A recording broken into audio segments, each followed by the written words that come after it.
धोखा न देना कि तुझ पे एतबार बहुत है, धोखा न देना कि तुझ पे एतबार बहुत है। ये दिल तेरी चाहत का तलबगार बहुत है। तेरी सूरत न देखे तो दिखाई कुछ नहीं देता, तेरी सूरत न देखे तो दिखाई कुछ नहीं देता।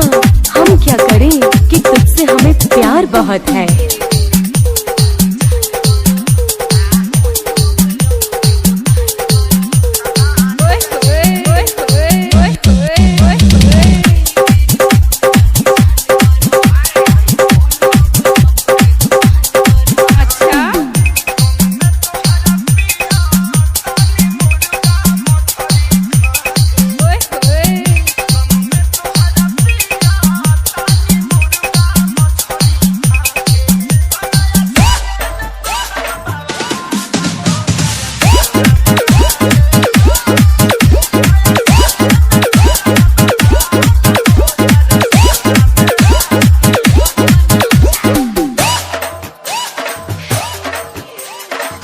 तू मिल जाए मुझे ये काफी है, तू मिल जाए मुझे ये काफी